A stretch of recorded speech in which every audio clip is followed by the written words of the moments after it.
P1 और P1 dash मतलब ये सेम वैल्यू आएगा। तो आपको इतने में से इवन और ऑड नंबर्स पता होने, सेक्शन बी आता है। बट दोस्तों इसके अंदर ये वाला टर्म नहीं आएगा। दोस्तों प्रदीप गिरी एकेडमी चैनल में आपका बहुत बहुत स्वागत है। आज हम प्रोबेबिलिटी स्टार्ट करने जा रहे हैं। प्रोबेबिलिटी में ऑलरेडी ये मेरा लेक्चर नंबर 2 है, जिसके अंदर आज हम कंडीशनल, टोटल प्रोबेबिलिटी और बेस थ्योरम से रिलेटेड क्वेश्चन सॉल्व करने वाले हैं। ऑलरेडी मैंने इसके पहले वाले लेक्चर्स में बहुत ही अच्छे से आपको सब कुछ बेसिक बता दिया था। देन इसके साथ मैंने आपको कंडीशनल प्रोबेबिलिटी से रिलेटेड मैंने आपको फॉर्मूले, कंडीशनल प्रोबेबिलिटी क्या होता है, सब कुछ बताया था। आज के लेक्चर में दोस्तों हम क्वेश्चन सॉल्व करेंगे।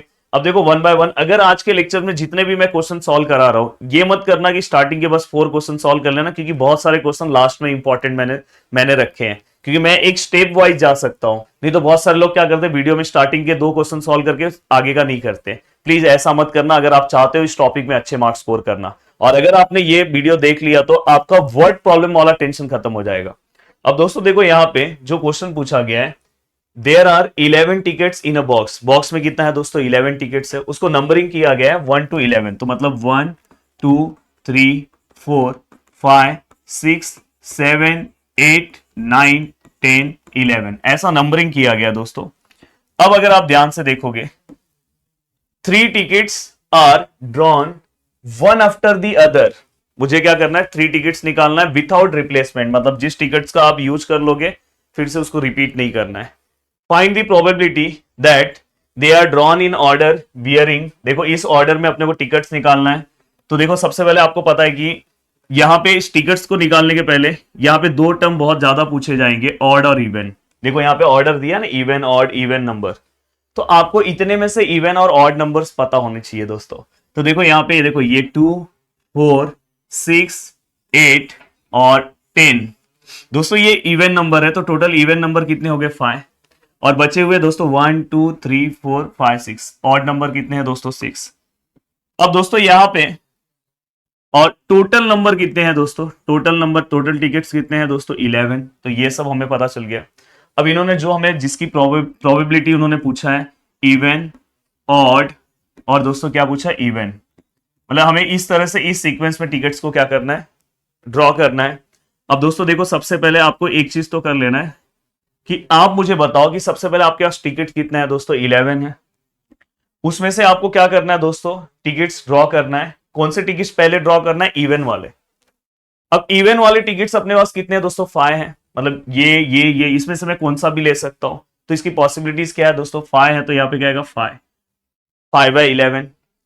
अब दोस्तों आपको पता है कि अब मैंने यहाँ पे क्या बोला, विदाउट रिप्लेसमेंट। मतलब अगर आपने यहाँ पे अब देखो 11 टिकट्स है, अब आपके पास टोटल टिकट्स कितने बचे दोस्तों, 10। जो टिकट्स आपने यूज कर लिया उसको फिर से आपको यूज नहीं करना है, तो एक टिकट कम हो गया। अब 10 में से आपको फिर कौन सा टिकट निकालना है दोस्तों, ऑड। ऑड टिकट यहाँ पे कितने हैं दोस्तों, 6 है। तो पॉसिबिलिटीज कितनी है, 6 है, मैं कौन सा भी ले सकता हूं। अब दोस्तों फिर से इवन आया। अब देखो पहले 11 टिकट थे, मैंने एक टिकट यूज किया तो 10 हो गए, फिर से एक टिकट यूज किया। अब टोटल मैंने 2 टिकट्स यूज कर लिया, तो कितने बचे, 9। अब दोस्तों 9 पे क्या है, इवन है। इवन ऑलरेडी 5 टिकट्स थे, जिसमें से एक टिकट्स मैंने यहाँ पे यूज कर लिया है। मैंने पता नहीं मेरे पास, ये देखो यहाँ पे एक यूज हो चुका है, इवन देखो ये देखो। तो इसमें से अगर एक टिकट, कोई भी एक टिकट यूज हो चुका है, तो कितनी टिकट्स बचे दोस्तों, 4। तो फाइनली इस सबको अगर आप मल्टीप्लाई करोगे तो यहाँ पे आपका आंसर आएगा। तो दोस्तों देखो यहाँ पे 5 multiply by 6 multiply by 4 divide by 11 divide by 10 divide by 9। तो फाइनली आंसर है दोस्तों 4 बाय 33। अब ये होने के बाद दोस्तों नेक्स्ट आपको निकालना है प्रोबेबिलिटी ऑफ ऑड, ऑड और दोस्तों इवन। अब आपको ये निकालना है ऑड, ऑड, इवन। तो देखो दोस्तों इसे भी आप इस तरह से ही निकालोगे। देखो सबसे पहले ऑड, आपके पास टोटल टिकट कितने हैं, फिर से आप सम स्टार्टिंग से सॉल्व करो, 11 है। उसमें से अब आपको ऑड वाले पे ध्यान देना है। ऑड वाले पे ध्यान देना है, मतलब ऑड वाला कितने टिकट से, 6। तो उसमें से मैं कौन सा भी ले सकता हूं। अब हमने एक टिकट्स यूज कर लिया, तो यहाँ पे 10 टिकट्स बचे। अब फिर से आपको ऑड वाले को निकालना है, तो इसमें से आपने एक टिकट्स यूज कर लिया है। तो यहाँ पे ऑड वाले में एक तो आपने ऑलरेडी यूज कर लिया, तो 5 हो गया। अब दोस्तों 11 टिकट था, मैंने एक यूज किया, 10 हो गया, मतलब 2 यूज कर दिया। अब कितने बचे, 9। ऑलरेडी मैंने 2 टिकट्स 11 में से यूज कर लिए हैं। अब यहाँ पे जो टिकट्स आएगा दोस्तों, इवन होना चाहिए। तो इवन टिकट तो हमने यूज नहीं किया, तो इवन टिकट कितने हैं दोस्तों, 5। तो फाइनली यहाँ पे जब आप आंसर लिखोगे तो क्या लिखोगे दोस्तों, 11 6 multiply by 5 multiply by 5 11 multiply by 10 multiply by 9। तो फाइनली दोस्तों यहाँ पे जो हमारा आंसर आया 5/33 आया। तो उम्मीद कर रहा हूं कि ये पूरा का पूरा क्वेश्चन आपको बहुत अच्छे से समझा है। अब चलते हैं दोस्तों नेक्स्ट क्वेश्चन की और नेक्स्ट क्वेश्चन सॉल्व करते हैं। अब दोस्तों देखो यहाँ पे नेक्स्ट क्वेश्चन जो है ये भी मैं बहुत अच्छा क्वेश्चन लेकर आया हूं और शायद ही इस तरह के क्वेश्चन के सॉल्यूशन आपको मिले, क्योंकि ये सब PYQ क्वेश्चन है और बहुत ही कम आपको यहाँ पे वीडियोस में भी, यहाँ पे बहुत लोग के वीडियोस में भी इसके सॉल्यूशन बहुत ही मुश्किल से आपको मिलेंगे। तो यहाँ पे जो चीजें मैं करा रहा हूं अगर अच्छे से करोगे तो आपको फ्री में ये सब चीजें अगर मिल रही है तो आप बहुत अच्छा मार्क्स दोस्तों स्कोर कर सकते हो। In a certain college 4% of boys, अब देखो दोस्तों यहाँ पे 4% boys and 1% girls are taller than 1.8 meters। मतलब यहां पे दोस्तों इतने जो लोग हैं वो 1.8 मीटर से क्या है दोस्तों ग्रेटर है। या तो यहां पे आप लिख दो पूरा पूरा लाइन लिख दो, टॉलर देन 1.8 मीटर्स। मतलब ये इतने जो परसेंट बॉयज हैं इतने परसेंट गर्ल्स हैं वो क्या है 1.8 मीटर से टॉलर है। अब दोस्तों आगे इन्होंने क्या बोला है, further 60% of student are girls. इन्होंने बता दिया है कि जितने भी कॉलेज में लोग हैं उसमें से 60% जो स्टूडेंट्स हैं वो दोस्तों क्या है गर्ल्स हैं। अब दोस्तों आगे क्या बोला है, if a student selected at random is taller than 1.8 meters, what is the probability that the student was boy। अब दोस्तों आपको ये बॉय की पॉसिबिलिटीज निकालनी है, प्रोबेबिलिटीज निकालनी है और रैंडमली हम किसी भी स्टूडेंट को सिलेक्ट कर रहे हैं तो उसकी पॉसिबिलिटीज क्या आएगी आपको इसके अकॉर्डिंग बताना है। अब दोस्तों अगर आप यहां पे देखोगे तो देखो सबसे पहले यहां पे हमें टोटल नंबर ऑफ स्टूडेंट ही नहीं पता है, तो मैं कंसिडर कर रहा हूं, मैं यहां पे let total student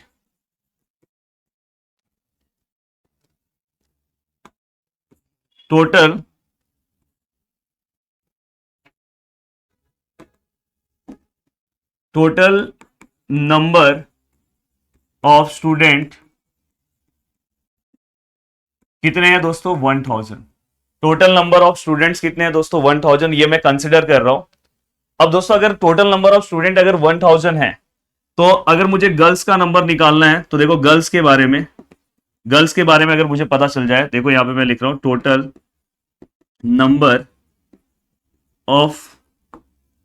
number of girls equal to, अगर मुझे गर्ल्स के निकालना है तो 60% ऑफ स्टूडेंट कितने मैंने कंसिडर कर लिया 1000, तो दोस्तों ये कितने हो जाएंगे 60 डिवाइड बाय 100 इंटू 1000। तो दोस्तों ये देखो ये 2 0 कैंसिल हो गया, मतलब 600 क्या है गर्ल्स हैं अगर मैं 1000 कंसिडर कर रहा हूं। अब देखो दोस्तों यहाँ पे टोटल नंबर ऑफ बॉयज अगर मुझे निकालना है, अब देखो आपको पता है कि परसेंट कितने में से होता है 100 में से होता है, तो अगर 60% गर्ल है तो बॉयज कितने परसेंट होंगे दोस्तों, अब सीधी सी बात है कि बॉयज 40% बचेंगे। अब दोस्तों यहाँ पे 40% ऑफ यहाँ पे क्या हो जाएगा दोस्तों 1000, क्योंकि टोटल स्टूडेंट 1000 है उसमें से 60% अगर गर्ल है तो रिमेनिंग जो बचे हैं वो बॉयज है। तो दोस्तों यहाँ पे क्या आएगा 40 अपॉन यहाँ पे क्या आएगा दोस्तों 100 इंटू यहाँ पे क्या आएगा दोस्तों 1000। ये 2 0 कैंसिल हो गए, तो यहाँ पे देखो 1 2, तो यहाँ पे कितने हो गए 400। तो ये हमें पता चल गया कि बॉयज कितने हैं दोस्तों 400 हैं। हमें मेन क्या बॉयज से रिलेटेड यहाँ पे सॉल्व करना है। अब अगर 400 बॉयज हैं तो उसमें एक और चीज उन्होंने पहले ही में बोला है कि in a certain college 4% of boys का जो परसेंट है दोस्तों कितना है 4% है, और वो जो टॉलर देन 1.8 मीटर, क्योंकि ये हमें उन्होंने क्या किया, if a student selected at random is taller than 1.8 meter what is the probability that the student was boy. कि मतलब मैंने रैंडमली किसी भी स्टूडेंट को सिलेक्ट किया और उसका जो हाइट है दोस्तों 1.8 मीटर से ज्यादा होना चाहिए, तो इसकी पॉसिबिलिटीज बॉयज की क्या कितनी है कि मैं बॉयज को पकड़ रहा हूं उसकी पॉसिबिलिटीज कितनी है। तो मुझे ये पता चलना चाहिए कि क्लासरूम में 1.8 मीटर हाइट से ज्यादा कितने बॉयज हैं, ये पता चलना चाहिए कितने गर्ल्स हैं कितने लोग हैं। अगर समझो क्लासरूम में 10 लोग हैं तो मुझे डिवाइड बाय 10 मुझे पता चल जाएगा कि 10 लोग में से ही मुझे क्या करना है सिलेक्ट करना है। तो मुझे सबसे पहले ये पता चलना कि 1000 स्टूडेंट में से कितने बॉयज और कितने गर्ल्स जो है 1.8 मीटर से बड़े हैं। तो इसलिए मैंने पहले क्लासरूम में कितने बच्चे हैं ये पता कर लिया। अब दोस्तों मैं ये पता कर रहा हूं कितने स्टूडेंट का जो हाइट है 1.8 मीटर से ज्यादा है। तो देखो यहां पे गर्ल्स टॉलर देन 1.8 मीटर, यहां पे मैंने लिखा है। अब देखो गर्ल्स टॉलर देन 1.8 मीटर, यहां पे लिखा था दोस्तों कितने गर्ल्स है 1%। तो देखो 1% मतलब 1/100। अब गर्ल्स का नंबर कितना है दोस्तों हमें पता चल गया, गर्ल्स कितना है 600 है। तो 600 का हमें क्या करना है 1% निकालना है। तो देखो ये 2 0 कैंसिल हो गया, मतलब कितने गर्ल्स हैं दोस्तों 6 गर्ल्स। पूरे क्लासरूम में 6 ऐसे गर्ल्स हैं जिनकी हाइट 1.8 मीटर से ज्यादा है। अब दोस्तों देखो यहाँ पे बॉयज अगर मुझे निकालना है टॉलर देन 1.8 मीटर्स, तो दोस्तों आपको पता है कि बॉयज के बारे में कितना बोला है 4% बॉयज है। तो क्या आएगा 4/100 मल्टीप्लाई बाय यहाँ पे क्या आएगा दोस्तों बॉयज का नंबर कितना है 400। तो देखो ये 2 0 कैंसिल हो गया, तो यहाँ पे कितना है दोस्तों 16। तो हमें ये भी पता चल गया कि बॉयज कितने हैं दोस्तों 16 है जिनकी हाइट 1.8 मीटर से क्या है दोस्तों ज्यादा है। अब टोटल स्टूडेंट देखो यहां पे दोस्तों total student taller than 1.8 meters, ऐसे कितने स्टूडेंट्स है दोस्तों। अब मुझे टोटल इसमें मतलब गर्ल्स बॉयज दोनों आ जाएंगे, स्टूडेंट मतलब दोनों। तो जो 1.8 मीटर से ज्यादा है उनकी हाइट, तो दोस्तों कितने बॉयज थे 6 और गर्ल्स मतलब गर्ल्स कितनी थी 6, बॉयज कितने थे 16। अगर मैं दोनों को प्लस करता हूं, अगर दोस्तों दोनों को अगर मैं प्लस करूंगा तो आई थिंक मेरा आंसर कितना आएगा दोस्तों 22। अब दोस्तों ये होने के बाद हमें क्या करना है, देखो हमें क्या करना है, देखो फिर से क्वेश्चन पढ़ो। If a student selected at random, किसी भी स्टूडेंट को मैं सिलेक्ट कर रहा हूं जिनकी हाइट 1.8 मीटर से ज्यादा है। तो अब मुझे पता चल गया कि पूरे क्लासरूम में ऐसे कितने स्टूडेंट्स हैं दोस्तों 22। अब मुझे सिलेक्ट किसको करना है, what is the probability that the student was boys, मतलब बॉय होना चाहिए, उसकी पॉसिबिलिटीज कितनी है। तो मतलब उन्होंने जो मुझे पॉसिबिलिटी जो मुझे प्रोबेबिलिटी पूछा है दोस्तों, रिक्वायर प्रोबेबिलिटी। अब देखो यहां पे मुझे उन्होंने 1.8 मीटर का पूछा है, तो 1.8 मीटर के टोटल बच्चे कितने हैं 22।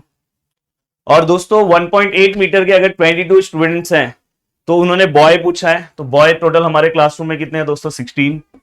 अब फाइनली अगर मैं इसे और डिवाइड करने की कोशिश करूं तो ये कितना हो जाएगा 8, ये कितना हो जाएगा 11। तो दोस्तों पॉसिबिलिटीज कितनी है 8/11, या तो पॉसिबिलिटीज कितनी है 16/22। तो अगर उन्होंने गर्ल्स का पूछा होता तो क्या होता दोस्तों 6/22। तो बहुत ही सिंपल तरीके से ये क्वेश्चन का मैंने सॉल्यूशन दिया है। इसका सॉल्यूशन अगर आप अपने बुक में देखोगे तो दिमाग आपका आउट हो जाएगा। तो प्लीज इस तरह के क्वेश्चन को आपको क्या करना है दोस्तों सॉल्व करना है। अब चलते हैं दोस्तों नेक्स्ट क्वेश्चन की ओर। अब देखो नेक्स्ट क्वेश्चन क्या है, यहाँ पे ABC are bidding for a contract, मतलब ऑफर किया जा रहा है एबीसी को कॉन्ट्रैक्ट के लिए। It is believe that A has exactly half the chance of B, मतलब कि ए के पास क्या है कि मतलब ए को जो ऑफर मिले मतलब जो कॉन्ट्रैक्ट मिलेगा उसका चांसेस क्या है बी के कंपैरिजन में कैसा है हाफ है। अब दोस्तों B is turn fourth by fifth as likely as C, मतलब 4 का जो चांस है दोस्तों 4/5 इंटू सी है। और to get the contract what is the probability to each to get the contract. अब दोस्तों यहाँ पे हर एक के हमें क्या करना है कॉन्ट्रैक्ट मिलने की पॉसिबिलिटीज या प्रोबेबिलिटी को अपने को क्या करना है दोस्तों फाइंड आउट करना है, मतलब ए का कितना चांसेस है, बी का कितना चांसेस है, सी का कितना चांसेस है। तो सबसे पहले देखो, सबसे पहले आपको लास्ट वाले को देखो ए बी सी, देखो जिससे लास्ट वाला जो है उसको आपको क्या करना है, यहाँ पे देखो ए का कंपैरिजन किससे किया है बी के साथ, बी का कंपैरिजन किससे किया है दोस्तों सी का, और सी का कंपैरिजन किसी के साथ नहीं किया। तो जिसका कंपैरिजन किसी के साथ नहीं किया है उसके प्रोबेबिलिटी को आपको क्या कंसीडर कर लेना है दोस्तों एक्स। तो मैंने सी को क्या ले लिया एक्स। अब बताओ मुझे सी के बाद सी का कंपैरिजन किसके साथ किया है दोस्तों बी के साथ, तो बी आप तुरंत निकाल सकते हो। प्रोबेबिलिटी ऑफ बी क्या है दोस्तों, probability of B 4/5 as likely as C, मतलब 4/5 as likely as C. C मतलब यहां पे इंटू क्या आएगा दोस्तों एक्स, मतलब इसे हम क्या लिख सकते हैं 4x अपॉन क्या लिख सकते हैं दोस्तों 5। अब दोस्तों इसके बाद बी का कंपैरिजन किसके साथ किया गया है दोस्तों, देखो ए हाफ है एच चांस ऑफ बी, तो यहां पे अब बी जो ए है उसका कंपैरिजन किसके साथ किया गया दोस्तों बी के साथ, पर वो बी का क्या है उसका चांस क्या है दोस्तों हाफ है प्रोबेबिलिटी ऑफ बी का। तो दोस्तों यहाँ पे हाफ आएगा और प्रोबेबिलिटी ऑफ बी का जो भी वैल्यू है क्या है 4x अपॉन 5। फाइनली अगर मैं इससे डिवाइड करूं तो यहाँ पे आंसर क्या आएगा दोस्तों 2x अपॉन 5। अब यहाँ पे यहाँ पे मुझे बी, ए बी सी सभी वैल्यूज मिल गए। अब यहाँ पे मुझे क्या करना है, इन्होंने पूछा है कि what is the probability for each to get the contract, मतलब मुझे हर एक की प्रोबेबिलिटी क्या करनी है दोस्तों, फाइंड आउट करनी है। तो प्रोबेबिलिटी में एक रूल जो मैंने इसके पहले वाले लेक्चर में बताया था कि अगर आप सभी के प्रोबेबिलिटी को प्लस करते हो तो इसका आंसर आपको क्या मिलेगा दोस्तों, 1। अब प्रोबेबिलिटी ऑफ ए क्या है दोस्तों, 2x/5। प्रोबेबिलिटी ऑफ बी क्या है दोस्तों, 4x/5। एंड प्रोबेबिलिटी ऑफ सी क्या है दोस्तों, x। अब फाइनली अगर आप इसे सॉल्व करते हो तो यहाँ पे क्या आएगा दोस्तों 5, और यहाँ पे क्या आएगा दोस्तों 6x आएगा, और यहाँ पे क्या आएगा दोस्तों x = 1। फाइनली अगर मैं इसे और आगे सॉल्व करने की कोशिश करूँ तो देखो दोस्तों 6x क्रॉस मल्टीप्लाई करो, 5 1 जा 5, तो यहाँ पे क्या आएगा दोस्तों +5x एंड डिवाइड बाय क्या है दोस्तों 5 = 1। देन यहाँ पे क्या आएगा दोस्तों 11x divide by 5 which is equal to 1। Then x equal to ये 5 वहां पे चले जाएगा और 11 नीचे आ जाएगा, और इंटू 1 करोगे तो सेम ही रहेगा। देन x इक्वल टू क्या है दोस्तों 5/11। तो फाइनली दोस्तों ये हमें जो वैल्यू मिला वो x का वैल्यू मिला। तो आप यहाँ से a b c सभी के प्रोबेबिलिटी को क्या कर सकते हो, फाइंड आउट कर सकते हो। देखो अगर मुझे प्रोबेबिलिटी ऑफ a निकालना है, ये चीज आप नीचे करना, तो यहाँ पे इसका फाइनल आंसर क्या है 2x/5। तो क्या आएगा दोस्तों 2/5, और x का वैल्यू कितना है दोस्तों 5/11। ये 5 कैंसिल हो गया, तो इसकी पॉसिबिलिटीज कितनी है दोस्तों 2/11। देन हम क्या निकालेंगे दोस्तों, प्रोबेबिलिटी ऑफ b, जिसका चांस क्या है दोस्तों 4x/5। अब यहाँ पे क्या आएगा दोस्तों 4/5 इंटू x का वैल्यू कितना है दोस्तों, हमने अभी निकाला 5/11, तो यहाँ पे भी कैंसिल हुआ तो 4/11 आएगा। एंड दोस्तों प्रोबेबिलिटी ऑफ a को कॉन्ट्रैक्ट मिलने का चांस कितना है दोस्तों, a हो गया, b हो गया, अब c आएगा दोस्तों। तो यहाँ पे c को चांस है कितना दोस्तों, यहाँ पे x है, और x का वैल्यू कितना है दोस्तों, x है, और x का वैल्यू कितना है दोस्तों 5/11। तो हमने सभी के प्रोबेबिलिटी को क्या कर दिया दोस्तों, फाइंड आउट कर दिया। तो इस तरह के क्वेश्चंस भी प्रीवियस ईयर्स में पूछे गए हैं, तो मुझे ऐसा लगता है कि इस तरह के क्वेश्चन भी आपको सॉल्व करने चाहिए। अब दोस्तों एक बहुत ही अच्छा क्वेश्चन मैं लेकर आया हूं, अगर आप इस क्वेश्चन को सॉल्व कर ले रहे हैं तो बहुत मजा आ जाएगा।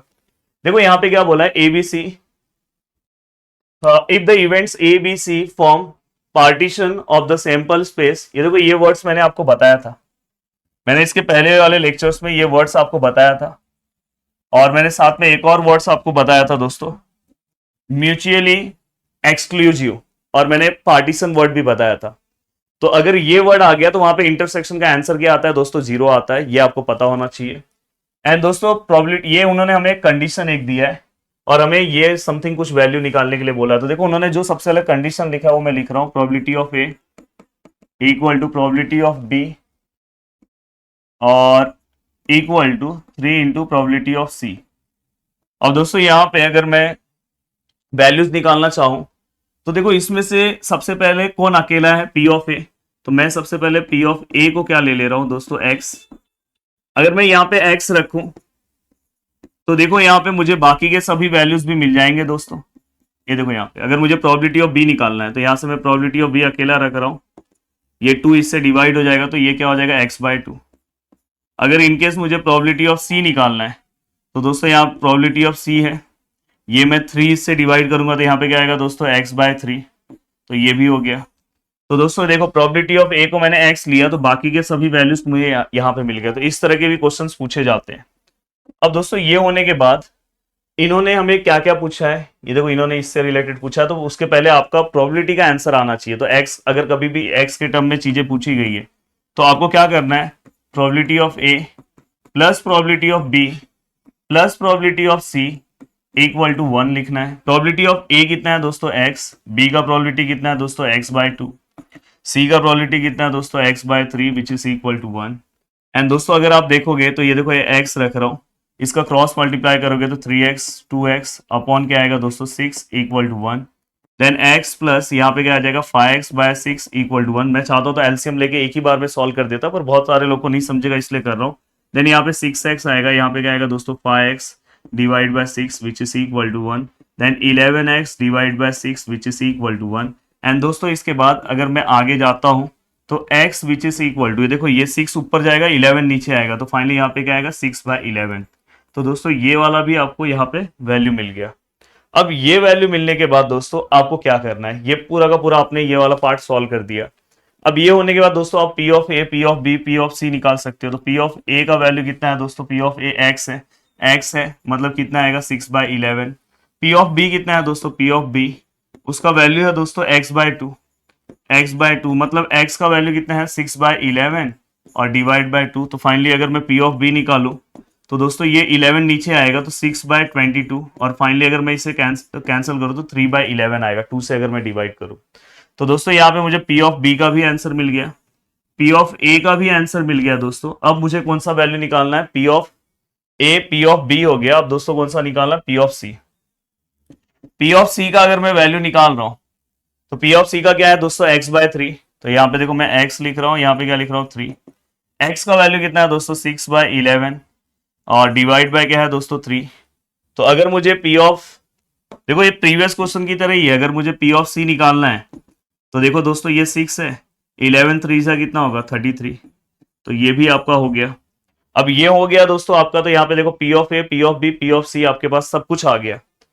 अब आप क्या करोगे दोस्तों, जो भी आपको उन्होंने पूछा है, उन्होंने सबसे पहले क्या पूछा है दोस्तों, ए यूनियन बी। क्या पूछा है दोस्तों, ए यूनियन बी।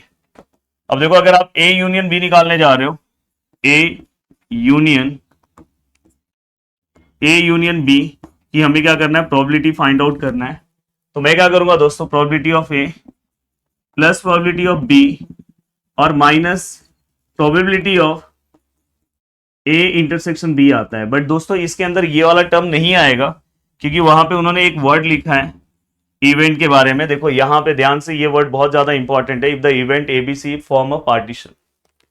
अब यहाँ पे जो वर्ड्स लिखा है या म्यूचुअली एक्सक्लूसिव लिखा रहेगा तो भी आपको उसका वैल्यू नहीं लेना है, बस आपको ए और बी लेना है।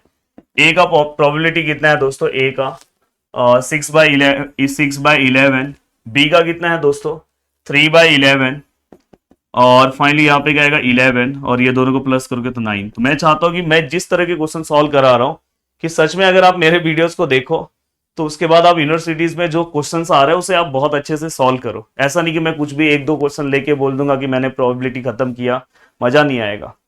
अब दोस्तों यहाँ पे ये होने के बाद probability of B union C पूछा है। अब देखो दोस्तों यहाँ पे नेक्स्ट क्वेश्चन यही पूछा है, probability of B union C. मैं चाहता हूं कि आप इसका आंसर बताओ मुझे, सब कुछ तो मैं कर ही दिया हूं। Probability of B plus probability of C और प्रोबेबिलिटी ऑफ बी का वैल्यू कितना है दोस्तों 3/11, इसका वैल्यू कितना है दोस्तों सी का वैल्यू है दोस्तों 6/33। तो फाइनली अगर आप इसे भी 33 या तो क्रॉस अपने कैलसी से भी कर सकते हो। देखो इतना ये सब ज्यादा टेंशन मत लो, 3/11 प्लस 6/33 5/11। फाइनली आंसर कितना है दोस्तों 5/11 हो गया। इसके अंदर भी आप समझ सकते हो कि मैंने क्यों नहीं लिया इंटरसेक्शन वाला पार्ट, क्योंकि एक वर्ड लिखा हुआ है। चलते हैं दोस्तों आगे के पार्ट की ओर, नेक्स्ट क्वेश्चन सॉल्व करते हैं। और लगभग अब मैं टोटल प्रोबेबिलिटी के क्वेश्चन सॉल्व करूंगा, इसलिए मैंने बोला कि ये लेक्चर बहुत ज्यादा इंपॉर्टेंट है। देन इसके बाद लास्ट में दोस्तों मैं बेस थ्योरम से रिलेटेड क्वेश्चन सॉल्व कराऊंगा। चलो 1 बाय 1 सॉल्व करते हैं। अब दोस्तों हम टोटल प्रोबेबिलिटी से रिलेटेड क्वेश्चन सॉल्व करने जा रहे हैं। ये क्वेश्चन टोटल प्रोबेबिलिटी से रिलेटेड है और अगर ये क्वेश्चन अगर आपने सॉल्व कर लिया तो बेस थ्योरम से रिलेटेड क्वेश्चन भी आपको आइडिया आने लगेंगे। अब दोस्तों देखो यहाँ पे 4 road lead away from a jail, मतलब जेल से 4 रास्ते अलग अलग हैं। जो जेल के अंदर प्रिजनर जो बंद है दोस्तों, ट्राइंग टू एस्केप मतलब जेल के बाहर जाना चाहता है, from the jail select a road, पहले वो रोड सिलेक्ट करेगा। अब 4 अलग अलग रास्ते हैं दोस्तों जाने के लिए, एक रोड अलग है, एक रोड अलग है, एक रोड अलग है। इफ ए इज सिलेक्ट मतलब उसने समझो रोड ए को सिलेक्ट कर लिया तो उसकी पॉसिबिलिटीज कितनी है, स्कैप मतलब वहां से भागने की पॉसिबिलिटीज कितनी है 1/8। अगर उसने रोड बी को सिलेक्ट किया तो भागने की जो पॉसिबिलिटीज है दोस्तों 1/6 है। एंड सी को सिलेक्ट किया तो 1/4 है और डी को किया तो 9/10 है। What is the probability that the prisoner will succeed in escaping from the jail. अब देखो जेल से जाने की जो है उसकी पॉसिबिलिटीज कितनी है। अब दोस्तों यहाँ पे इस क्वेश्चन को पहले तो मैं कंप्लीट कराता हूं, देन इसके बाद जैसे ही मैं बेस थ्योरम का क्वेश्चन सॉल्व कराऊंगा तो बताऊंगा कि दोनों में डिफरेंस क्या है। ये टोटल प्रोबेबिलिटी का क्वेश्चन है। अब देखो दोस्तों यहाँ पे प्रिजनर जो है उसको जेल से बाहर जाने के लिए 4 रास्ते हैं। तो मैं अगर समझो जो रोड नंबर 1 है, अगर समझो उसको वो सिलेक्ट कर रहा है तो मैं उसको ए ले रहा हूँ। रोड नंबर बी को अगर वो सिलेक्ट कर रहा है तो मैं उसको बी ले रहा हूँ। और रोड नंबर सी को अगर सिलेक्ट कर रहा है तो उसको मैं पीसी ले रहा हूँ। और डी को सिलेक्ट कर रहा है तो उसको मैं पीडी ले रहा हूँ। जब भी अगर टोटल प्रोबेबिलिटी का क्वेश्चन आएगा तो दोस्तों इसको आप P1 ले लो, इसको आप P2 ले लो, इसको P3 ले लो और इसको P4 ले लो। अब दोस्तों अब मुझे बताओ कि उसके पास टोटल 4 रास्ते हैं, तो उसके पास उस टाइम पे उस इंस्टेंट पे या तो वो इस रास्ते से जाए या तो इस रास्ते से जाए, मतलब उसके पास टोटल 4 रास्ते हैं दोस्तों। तो वो मुझे बताओ डिवाइड में क्या आएगा, 4 4 4 4, रोड कितने हैं 4, या तो वो इस रास्ते से जाए तो उसकी पॉसिबिलिटीज क्या है 1/4, यहां से भी जा सकता है तो 1/4, यहां से भी जाएगा तो 1/4, यहां से भी जाएगा तो 1/4। तो ये आपको इसको P1 P2 P3 ले लेना है।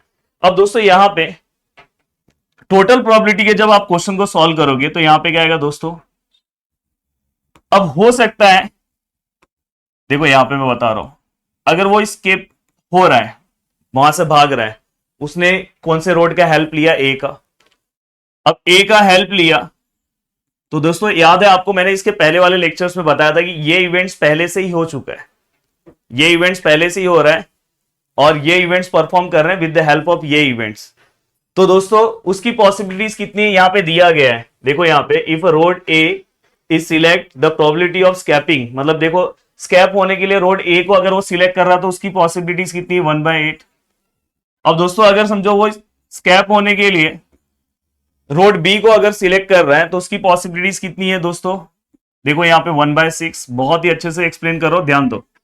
अगर उसको भागना है और अगर वो रोड सी ले रहा है तो उसकी पॉसिबिलिटीज कितनी है दोस्तों 1/4, और अगर वो भाग रहा है उसकी पॉसिबिलिटीज दोस्तों रोड डी के हेल्प से, तो उसकी पॉसिबिलिटीज कितनी है कि भाग जाएगा 9/10।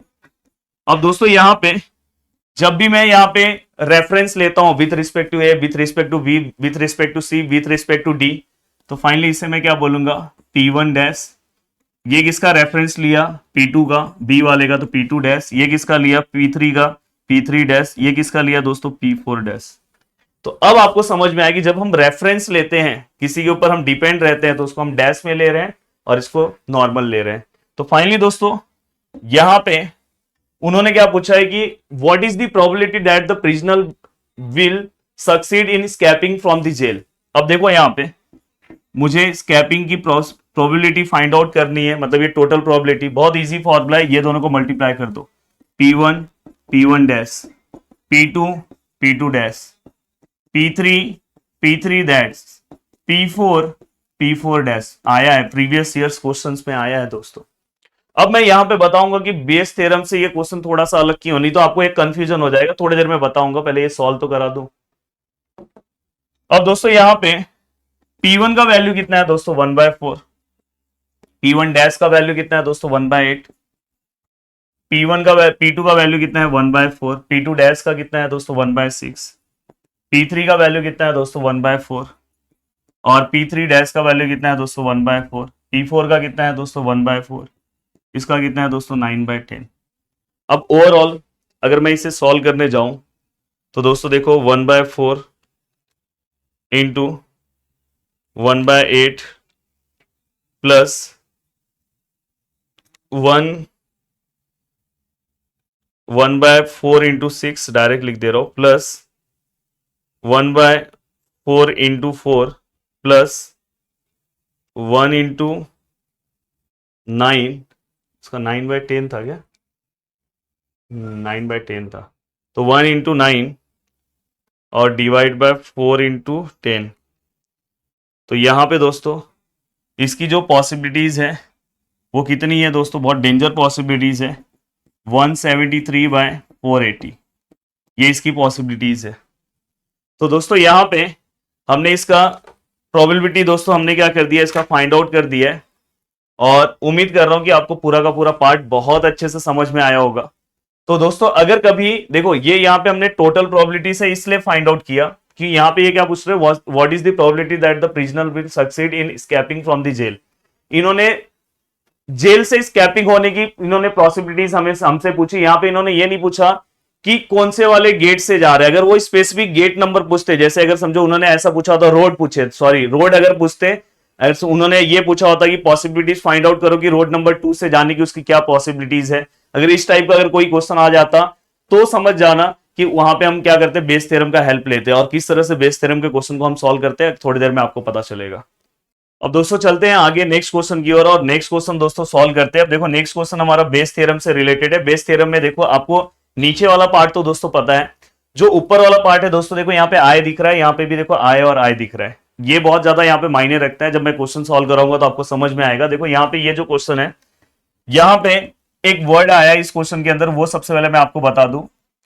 इसका मतलब क्या होता है दोस्तों, बॉक्स। अन कहीं पे भी दिखाई देगा तो इसको आप क्या समझना, बॉक्स। गेट एग्जाम में भी इससे रिलेटेड क्वेश्चन आया तो वहां पे यही वर्ड बार बार यूज करते हैं। अ कॉइन इज टॉस, अगर मैं किसी भी कॉइन को अगर समझो उड़ा रहा हूं तो वहां पे हेड आने की जो पॉसिबिलिटीज है वो दोस्तों कितनी होगी। अगर समझो मैं कॉइन उड़ा रहा हूं तो हेड आने की पॉसिबिलिटीज हाफ है। और ये तो आपने छोटे क्लास में सॉल्व किया। टेल आने की पॉसिबिलिटीज भी कितनी है दोस्तों, हाफ। मैं इसको क्या ले लूंगा दोस्तों, P1, इसको मैं क्या ले लूंगा, P2। अब दोस्तों आगे क्वेश्चन ध्यान से पढ़ना कि अगर मैंने कॉइन को उड़ाया, अगर हेड आया तो मैं क्या करूंगा, 2 balls are drawn from an ए। अन मतलब यहाँ पे क्या मैं बोल रहा हूँ, बॉक्स ए से मैं क्या करूंगा, 2 बॉल उठाऊंगा। Otherwise 2 ball are drawn from B, अगर समझो हेड नहीं आया तो मैं बॉक्स नंबर बी से मैं क्या करूंगा, 2 बॉल उठाऊंगा। अब मुझे पता होना चाहिए कि बॉक्स ए में कितने बॉल्स हैं। तो बॉक्स नंबर ए में दोस्तों 3 ब्लैक और 5 व्हाइट बॉल है। बॉक्स नंबर बी में दोस्तों 7 ब्लैक और 1 व्हाइट बॉल है। What is the probability that the earn A was use. मुझे कौन सा बॉक्स का यूज करना है दोस्तों, ए का।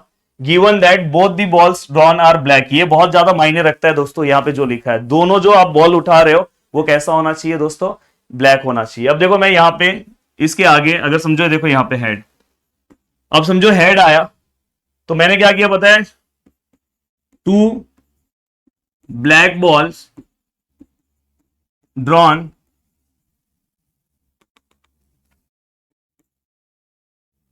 फ्रॉम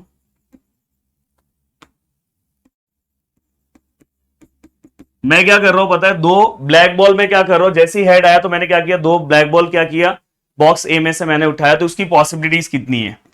और दोस्तों जैसे ही अगर समझो यहां पे अगर टेल आया तो मैं क्या कर रहा हूं, 2 ब्लैक बॉल्स मैं ड्रॉ कर रहा हूं, ड्रॉन कर रहा हूं। कहां से ड्रॉन कर रहा हूं दोस्तों, अर्न बी से। अब इसकी पॉसिबिलिटीज कितनी है। और मैंने बोला कि अगर कोई भी इवेंट्स हो गया उसके रिस्पेक्ट में अगर आप कोई भी इवेंट्स परफॉर्म कर रहे हो तो इसको P1 डैश लो, इसको आप क्या लोगे दोस्तों, P2 डैश। अब दोस्तों यहां पे इसे आप डायरेक्ट नहीं लिख सकते। अगर कोई ऐसे लिख रहा होगा कि हाँ इसमें टोटल बॉल कितने हैं दोस्तों, ये ऐसे काउंट करके नहीं चलेगा। यहां पे आपको क्या करना है, देखो इसमें ब्लैक बॉल भी है और व्हाइट बॉल भी है, तो इसलिए ऐसा नहीं चलेगा। ऐसा अगर आप लिख रहे हो तो रॉन्ग हो जाएगा। हाँ अगर एक कलर का रहता तो चल जाता वैसे। अब दोस्तों यहां पे आपको क्या करना है कि यहां पे हम क्या लिखते हैं, टोटल। अगर मैंने इसके पहले वाला क्वेश्चन सॉल्व कराया होगा तो ये भी आपको पता है कि यहां पे हम क्या लिखते हैं, नंबर ऑफ सैंपल स्पेस। अब यहां पे आपको पता है कि अगर मैं बॉक्स ए में बात करूं तो 3 ब्लैक है 5 व्हाइट है, तो मतलब टोटल बॉल कितने हैं दोस्तों, 8। अब आपको पता है कि रैंडमली मेरे को कितना बॉक्स उठाना है, कितना बॉल उठाना है दोस्तों, 2। ये हो गया इसका नंबर ऑफ सैंपल स्पेस। अब जब आप ऊपर का पार्ट लिखोगे, पर आपको उठाना कौन सा है दोस्तों, आपको हमें इसमें से कौन सा बॉल उठाना है, ब्लैक वाला। तो ब्लैक बॉल इस बॉक्स में कितने हैं, 3 हैं। उसमें से आप कितना उठाने वाले, 2। ये आपका यहां पे हो गया सॉल्व करके। यहां पे 2 कलर के थे इसलिए आपको इसका हेल्प लेना पड़ेगा। अब दोस्तों यहां पे अगर मैं इसे सॉल्व कर रहा हूं तो यहां पे ये कैसे सॉल्व होगा, फिर से वही आएगा कि बॉक्स नंबर सेकेंड में कितने बॉल है टोटल। देखो 7 ब्लैक है और 1 व्हाइट है, मतलब यहां पे भी 8 है, उसमें से अपने को 2 लेना है। तो ये हमारा तो सैंपल स्पेस आ गया। अब यहाँ पे रिस्पेक्टली इस बॉक्स में उन्होंने ब्लैक बॉल कितना रखा है दोस्तों, 7 रखा है। तो हम क्या करेंगे, सी यहाँ पे क्या आएगा, 7, उसमें से मैं कितना बॉल लूंगा, 2। तो परफेक्टली यहाँ पे मैंने सब कुछ बना दिया। अब दोस्तों उन्होंने किसकी बात की है, सबसे पहले वो है, तो यहाँ पे देखो मैं लिखूंगा रिक्वायर्ड प्रोबेबिलिटी। और वो जिस चीज की बात करते हैं वो चीज हमेशा ऊपर आता है। वो किसकी बात कर रहे हैं दोस्तों, both the balls drawn are black, black की बात कर रहे हैं। तो दोस्तों दोनों के दोनों जो मैं ड्रॉ कर रहा हूं बॉक्स, जो बॉल ड्रॉ कर रहा हूं वो ब्लैक होना चाहिए। पर वो कौन से बॉक्स की बात कर रहे हैं दोस्तों, बॉक्स नंबर ए। ये बहुत ज्यादा मायने रखता है। अगर यहाँ पे अन बी रखे थे तो यहाँ पे फॉर्मूला चेंज हो जाता है, यहाँ पे क्या आता P2 डैश। पर यहाँ पे क्या कर रहे हैं, बॉक्स नंबर ए का यूज करना है और दोनों के दोनों बॉल कैसे होने चाहिए, ब्लैक। तो इसलिए यहाँ पे दोस्तों बॉक्स नंबर ए कौन से रिलेटेड है, देखो यहाँ पे बॉक्स नंबर ए है, P1 से रिलेटेड है। तो यहाँ पे क्या आएगा ऊपर फॉर्मूला P1 डैश, और नीचे का तो सब सेम है दोस्तों, P1 डैश, P2 डैश। इससे ज्यादा तो है नहीं। अगर आगे और रहता तो आगे और आता। अब देखो इसको सॉल्व कैसे करना है दोस्तों, ध्यान से देखो। यहाँ पे P1 जो आप वहां पे भी सॉल्व करके यहाँ पे वैल्यू पुटअप कर सकते थे, पर थोड़ा सा ये कैलकुलेशन इजी करेगा। P1 कितना है दोस्तों, 1/2। P1 डैश कितना है दोस्तों, C ऊपर कितना है दोस्तों, 3। रात को लेक्चर रिकॉर्ड कर रहा हूं 10 से भी ज्यादा टाइम हो रहा है, देखो 22 दिख रहा होगा आपको, तो थोड़ा सा चमक रहा है 8C2। अब यहाँ पे दोस्तों P1 का वैल्यू कितना है दोस्तों, P1 और P1 डैश मतलब ये सेम वैल्यू आएगा 1/2, यहाँ पे 2 और यहाँ पे 8C2 प्लस P2 कितना आएगा दोस्तों, ये भी हाफ आएगा, और यहाँ P2 डैश कितना आएगा दोस्तों 7C2 और यहाँ पे 8C2। अब देखो कैलकुलेशन का पार्ट है, अगर आप इस कैलकुलेशन को सॉल्व करते हो तो देखो ऊपर वाला जो पार्ट है, अब देखो ये दोस्तों ये वाला 1 से मल्टीप्लाई होगा तो ऊपर सेम रहेगा C2, और नीचे वाला पार्ट क्या आएगा 2 8C2। अब देखो इसके डिनोमिनेटर में अगर आप देखोगे 2 8C2 2 8C2 है, दोनों में है, तो उसको अपन क्या करेंगे 1 टाइम लिखेंगे 2 8C2, और ऊपर वाला अपन प्लस करेंगे तो ऊपर वाला क्या आएगा दोस्तों 3C2, और यहाँ पे प्लस करेंगे तो क्या आएगा दोस्तों 7C2। अब अगर आप देखोगे तो ये वाला पार्ट और ये वाला पार्ट कैंसिल हो गया। अब ये वाला पार्ट कैंसिल होने के बाद ऊपर कौन सा पार्ट आया दोस्तों 3C2, और नीचे कौन सा पार्ट आया दोस्तों 3C2 7C2। अब आपको क्या करना है दोस्तों, इसको सॉल्व करना है। सॉल्व करने आपको आता है, देखो मैंने आपको सिखाया है कैसे आप सॉल्व करोगे। देखो यहाँ पे 3 है, आपको नीचे 2 लिखा है, मतलब 2 कदम आपको आना है उल्टा, और नीचे क्या आएगा दोस्तों 1/2। यहाँ पे भी 3 है, वैसे ही 3 कदम आपको चलना है और नीचे क्या आएगा दोस्तों 1/2। यहाँ पे दोस्तों 7 है, नीचे 2 है, मतलब 7 से 2 कदम आपको चलना है और नीचे क्या आएगा दोस्तों 1/2, मतलब यहाँ पे 2 कदम चलना है, 3 बोल रहा हूँ गलती से। अब दोस्तों अगर आप देखोगे ये 2 सॉरी यहाँ पे 2 नहीं आएगा, यहाँ पे अगर मैं 2 कदम चलना है तो 7 के पीछे क्या आएगा 6 आएगा, तो यहाँ पे क्या हो जाएगा 3 जा, यहाँ पे ये 2 कैंसिल हो गया, तो ऊपर कितना आया दोस्तों 3, नीचे कितना आया 3, और 7 3 जा 21। तो फाइनली अगर मैं इसे सॉल्व करने जाऊँ तो मेरा जो आंसर है दोस्तों वो क्या आ रहा है 3/3 + 21। तो फाइनली दोस्तों जो मेरा आंसर आया वो कितना है दोस्तों 1/8। तो देखो बहुत ही अच्छा क्वेश्चन मैंने आपको ये वाला सॉल्व करा है, और ये वाला क्वेश्चन सॉल्व करने का तो आपको बेस थ्योरम से रिलेटेड बहुत अच्छे से बहुत सारी चीजें समझ में आ गई। चलते हैं दोस्तों नेक्स्ट क्वेश्चन की ओर, मैं चाहता हूँ कि ज्यादा से ज्यादा क्वेश्चन आपको सॉल्व कराऊं। चलते हैं दोस्तों नेक्स्ट क्वेश्चन की ओर, और ये एक क्वेश्चन मैं आपके लिए रख रहा हूँ, ये क्वेश्चन मुझे सॉल्व कराना है, और ये क्वेश्चन समझने के बाद आपको बेस थ्योरम बहुत अच्छे से समझ में आ जाएगा। 3 फैक्ट्रीज है दोस्तों ABC, produce 30% 50% 20% of total production of item, मतलब वो कितना प्रोडक्शन कर रहे हैं दोस्तों।